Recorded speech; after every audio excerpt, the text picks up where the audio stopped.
We've got a couple hours until kickoff, but the Philadelphia Phillies have made a big splash, acquiring Gene Segura, along with 2 relievers from the Seattle Mariners, for J.P. Crawford and Carlos Santana.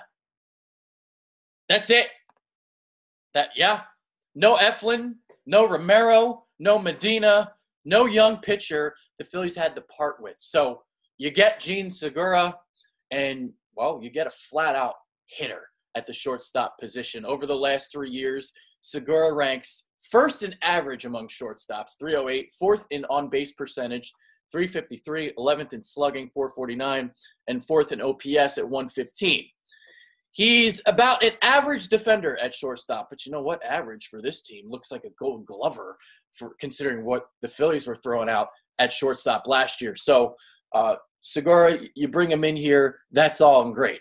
But what makes this deal for me are getting these relievers. And you get James Passos, a lefty reliever. The dude's got an awesome mustache. All right, that's the first thing. That is the first thing in the scouting report.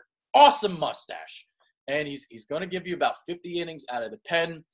His ERA is going to be below 3, so he's going to, match up against those lefties, and he's going to be able to come in and get some innings for you.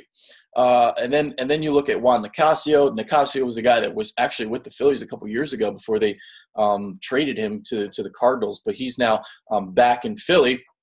As for, J.P. Crawford and Carlos Santana, at least the Phillies were able to admit they made a mistake with the Santana deal. That obviously frees up first base for Rhys Hoskins to move from the outfield. You got an extra outfield spot open now. Maybe you bring in Bryce Harper.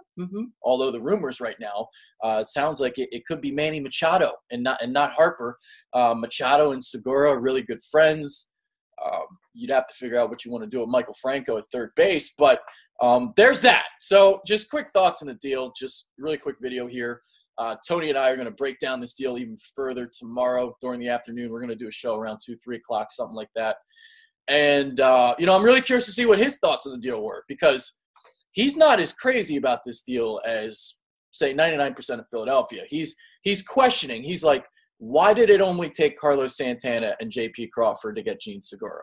He thinks something is wrong with that picture. So I'm curious to get more of his thoughts tomorrow and see what he has to say about the deal. I like the deal. I think it was good that you got rid of Carlos Santana's contract. You didn't have to give up a pitcher. J.P. Crawford, he's a jewel of a prospect, but we'll see. Obviously, this Phillies organization didn't seem high on J.P. Crawford because he didn't even get playing time with the big club. So a lot of this untapped potential that hasn't been tapped into yet, will it ever be tapped into? Or is he just going to be another Dominic Brown? So that's the question for J.P. Crawford. But if he goes and he lights it up in Seattle, we'll see about that. But for the time being, I like this deal. I think it was a good move by the Phillies. Gene Segura, you put him in the lineup, he's going to rake.